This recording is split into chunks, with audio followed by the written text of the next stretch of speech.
5-6 months back గురించి మాట్లాడుకుంటే so ఖచ్చితంగా భారతీయ జనతా పార్టీ అధికారంలోకి రాబోతుందని చర్చ జరిగింది. దానికి తోడు కాంగ్రెస్ పార్టీ కూడా ఏమీ లేకుండే. కరెక్ట్. కానీ ఎందుకు అధికారం వదులుకున్నారు బీజేపీ? అంటే ఎక్కడ తప్పిదం జరిగింది?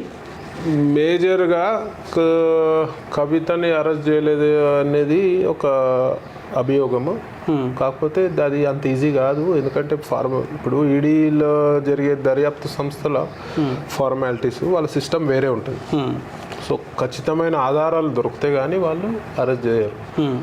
దానివల్ల కాంగ్రెస్ ఒక ప్రూవ్ చేయగలిగింది ఏంటంటే ఒక అభియోగం బీఆర్ఎస్ బీజేపీ ఒకటి, కానీ బీఆర్ఎస్ బీజేపీ ఎప్పుడూ ఒకటి కాదు. ఇప్పుడు నేను అంత గట్టిగా నేను కాంగ్రెస్ కంటే ఎక్కువ బీఆర్ఎస్ని విమర్శించడం జరిగింది ఎలక్షన్ టైంలో. మరి ఏ లీడర్ నాకు ఫోన్ చేసి చెప్పలేదు, మా పెద్ద లీడర్లు వద్దొద్దు బీఆర్ఎస్ని ఏమనొద్దు అని ఎంతన్నా ఇంకా అనుమన్నారు. సో ఎప్పటికైనా బీజేపీ బీఆర్ఎస్ ఒకటి కాదు. ఆమెను అరెస్ట్ చేసే విషయం ఈడీ దర్యాప్తు సంస్థ చూసుకుంటుంది, దానికి మా ప్రభుత్వానికి ఏం సంబంధం ఉండదు. కానీ ఈడీ అధికారుల కంటే ముందు మీ పార్టీలో కొంతమంది కీలక నేతలే ఈవెన్ సెంట్రల్ నుంచి వచ్చిన నాయకులు కూడా ఖచ్చితంగా లోపడి అవుతుంది. నేను కూడా చెప్తున్నా అని ఇప్పుడు ఆధారాలన్నీ కూడా తీసుకోవాలి. ఇప్పుడు కేజ్రీవాల్ గారికి కూడా నోటీసులు పంపిస్తున్నారు. ఇమీడియట్ అరెస్ట్ చేయాలంటే దానికి ఒక ఫార్మాలిటీ ఉంటుంది. దానికి ఇప్పుడు కేసు పెట్టడం కాదు, దాన్ని ప్రూవ్ కూడా చేయాలి కదా కోర్టులో. దాని తగ్గట్టు అన్ని ఆధారాలు సేకరిస్తూ డెఫినెట్గా అరెస్ట్ చేస్తారు. మళ్ళీ అదే మాట కట్టుబడి ఉన్నారు, అరెస్ట్ చేస్తారు. తప్పు చేస్తే డెఫినెట్గా అరెస్ట్ చేస్తారు, ఎవరినైనా అరెస్ట్ చేస్తారు. కానీ ఇదే మాట ఇబ్బంది అయింది కదా అసెంబ్లీ ఎలక్షన్లో, మీకు అరెస్ట్ చేస్తామనే అంశమే. అరెస్ట్ కాకపోవడం చేస్తాము అంటే ఇప్పుడు ఎలక్షన్ ముందు ఎలక్షన్ తర్వాత అనేది ఉండదు, ఇక్కడ కూడా టాపిక్ రాలే.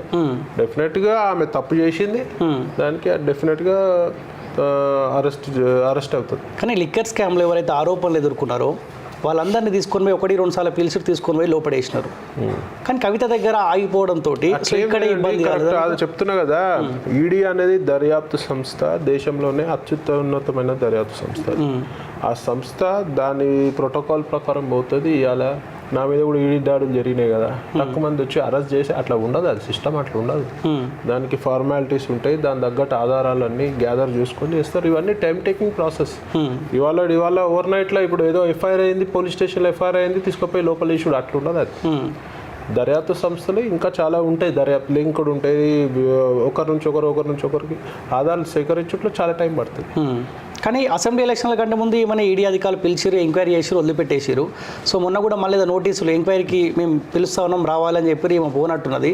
మళ్ళీ పార్లమెంట్ ఎలక్షన్ ముందు ఇలాంటి అలజడి మళ్ళీ మీకు ఇబ్బంది పెడుతుంది కదా. మాకు ఈడీ దర్యాప్తు సంస్థకి మా ఇంటర్ఫియరెన్స్ ఉండదు.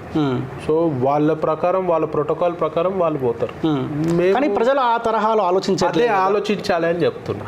చెప్పేది అదే. అంటే అక్కడ Bharatiya Janata party విఫలమైందా? ED Bharatiya Janata party ఈడీకి ఎందుకు చెప్తుందండి మాకు పగోళ్ళ మీద అరెస్ట్ చేయి? అంటే నేనేమంటా ఉన్నా, ప్రజలకు చెప్పుకోవడంలో ఈడీ అధికారులు మాకు అనుసంధానంలో పనిచేయవు అన్న అంశాన్ని మీరు సెంట్రల్ గవర్నమెంట్ పరిధిలో పనిచేస్తుంది ED. That doesn't mean miss management, misuse చేయడానికి ఇది కాదు కదా. ఇది కాంగ్రెస్ ప్రభుత్వం కాదు కదా. కాంగ్రెస్ ప్రభుత్వంలో ఎవరి మీదనే ఏమైనా చేయొచ్చు, అట్లా కాదు. ఇది మాది సిస్టమేటిక్ ఉండే పార్టీ మాది. సో ప్రజలకు అర్థం చేసుకోవాలి. ఇప్పుడు నేను మీ ముఖంగానే ప్రజలకు చెప్తున్నా, ఇట్లా ఓవర్ నైట్గా ఎఫ్ఐఆర్ ఇప్పుడు దొంగ కేసులు పెడతారు బీఆర్ఎస్ వాళ్ళు. నా మీద కూడా దొంగ కేసులు పెట్టారు. ఇమీడియట్ ఎఫ్ఐఆర్ చెప్పించి నా మీద అరెస్ట్ చేయడానికి ప్రయత్నం చేసారు. అట్లా ఉండదు ఈడీలా, ఏ దర్యాప్తు సంస్థలో కూడా అట్లా ఉండదు.